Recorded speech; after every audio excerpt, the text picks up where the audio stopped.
बाढ़ ने ऐसे कर दिया कि किसान परेशान है, कहाँ जाए क्या करे। इस साल की फसल तो तबाह होगी और अगले साल की बुएगी नहीं। खेतों में रेत चढ़ गया है, मलबा चढ़ गया है, नलवी नदी नहर टूटी है, मारकंडा से टूटा गया है। बहुत से गांवों के लोग हरियाणा के अंदर कम से कम 22 जिलों में से 20 जिलों में कहीं ना कहीं लोग बाढ़ से प्रभावित हुए हैं। नहरें टूट गई हैं, नदियां टूट गई है। ना सरकार उनको पुख्ता इंतजाम कर पाई, ना ही पानी का निकासी का सरकार ने कोई इंतजाम किया, और ना ही पंजाब की तर्ज पे 20,000 रुपये प्रति एकड़ मुआवजा दिया। हरियाणा के लोग परेशान हैं, क्या करें और कहाँ जाएं। ऐसी स्थिति बन चुकी है कि एक तरफ बाढ़ से तबाही है, दूसरी तरफ हरियाणा में क्राइम बढ़ता जा रहा है। अमित शाह जी क्राइम कानून को लेके हरियाणा पहुंच रहे हैं, कुरुक्षेत्र पहुंच रहे हैं, परंतु हरियाणा में कौन सा बदमाश गिरोह सक्रिय नहीं है। जो टॉप से टॉप के गिरोह हैं वो आए दिन फिरौती मांगते हैं, गोली चलाते हैं, लोगों के जीवन दुर्भर हो गया है। बहुत बार व्यापारी यहां से विस्थापित होने की सोचता है। अब बाढ़ का पानी जब उतरने लगा है तो किसान के खेत के अंदर कहीं रेता आ गया, कहीं मलबा आ गया। पंजाब सरकार ने तो कह दिया जिसका खेत उसका रेत, परंतु हरियाणा सरकार इसमें चुप है। हरियाणा सरकार ना मुआवजा दे रही किसान को, उचित मुआवजा नहीं घोषित किया अभी तक, ना ही उसकी प्रॉपर गिरदावरी करा रही कि कितना कितना नुकसान हुआ है, कहाँ हुआ है उसको असेसमेंट के लिए, और ना ही उसको रेत उठाने की परमिशन दे रही। मैं सैनी सरकार से मांग करता हूं तुरंत किसानों को राहत दे, कम से कम 25,000 रुपये एकड़ का मुआवजा यहाँ पे दे। हरियाणा के अंदर अमित शाह जी आ रहे हैं, उनसे मैं कहना चाहता हूं यहाँ के बदमाशों पे लगाम लगाएं। हरियाणा में प्रतिदिन मर्डर, गोली मारना, चैन स्नैचिंग, बलात्कार जैसी घटनाएं खुलेआम हो रही हैं, परंतु हरियाणा सरकार की कान से जू नहीं रेंगती। हरियाणा सरकार और हरियाणा के मुख्यमंत्री व्यापार में मस्त हैं, जनता की तरफ ध्यान नहीं है। आज हरियाणा के अंदर सारी सड़कें टूट चुकी हैं और ये खुद सरकार भी जानती है। मैं कुरुक्षेत्र की बात करूं कि केंद्रीय गृह मंत्री के आने के उपलक्ष्य में पैच वर्क तो जरूर किया जा रहा है, परंतु जो सड़कों के हालात है,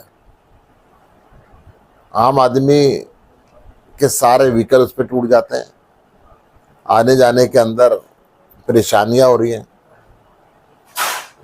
इस पे संज्ञान लेना चाहिए और हरियाणा के विकास पे ध्यान दें। आप कह रहे हैं करोड़ों क्षेत्र का विकास भी हो रहा, सरकार कह रही करोड़ों रुपए से विकास करा रहे हैं, कुछ क्षेत्र के नक्शे कदम को बदल रहे हैं। देखिए, क्या तो कर रहे हैं? कुरुक्षेत्र महाभारत के काल से सबसे प्रसिद्ध शहर है। कुरुक्षेत्र धार्मिक स्थिति से अगर इसका आंकलन करें तो दुनिया की धार्मिक राजधानी बन सकती थी। भगवान श्री कृष्ण ने यहाँ पे गीता का उपदेश दिया था, परंतु आज तक इसका रिंग रोड नहीं बना पाए। आज तक कुरुक्षेत्र के अंदर बाढ़ ना आए, गलियों के अंदर शहर के बीच में 5-5 फुट पानी यहाँ पे भर जाता है, लोगों का रहना दुर्भर है। विकास के नाम पे पैसे इनकी जेब में जाता है और लोग भुगतते रहते हैं। हरियाणा को अभी तक बाढ़ राज्य घोषित नहीं किया गया, जबकि शाहबाद और पेवा में कई जगह बुरा हाल रहा।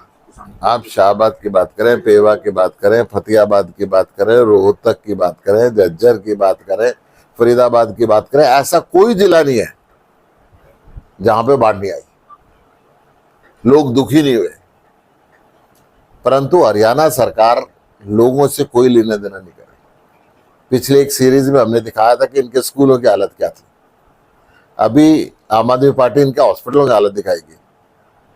क्यों दिखाना पड़ रहा है हमें कि बाढ़ के बाद अब बीमारियां फैलने का सिस्टम शुरू हो गया, परंतु इनकी तरफ से हॉस्पिटलों को इंतजाम नहीं किया गया। ये जो स्थिति है बद से बदतर होती जा रही है। हरियाणा में धान की और बाजरे की सरकारी खरीदी शुरू हो गई, किसान सड़कों पर उतर रहे हैं, कल भी प्रदर्शन था कुरुक्षेत्र। मंडियों में फसल आने से पहले तबाह हो गई है और जो आ रही है उसको सरकार खरीद नहीं रही। जाती जाती बरसात फसल का नुकसान करती जा रही है और हरियाणा की सारी मंडियों में यही हालत है। आज मैं शाबाद गया था, मंडी के अंदर फसल भरी हुई है परंतु सरकार की खरीद जारी नहीं। गुप्ता जी, पंजाब 15 सितंबर से खरीदारी कर रहा है धान की और हरियाणा सरकार कर नहीं रही। वो कह रही है हम 1 अक्टूबर से करेंगे, जबकि किसानों में लगातार मंडियों में धान पूरी हवा खा चुकी है। पंजाब सरकार किसान फ्रेंडली है। अब बाढ़ आई तो आपने देखा होगा कि पूरी की पूरी सरकार, सारे के सारे मंत्री मुख्यमंत्री बाढ़ राहत कार्य के अंदर लगे रहे। 20,000 प्रति एकड़ फसल का मुआवजा घोषित किया।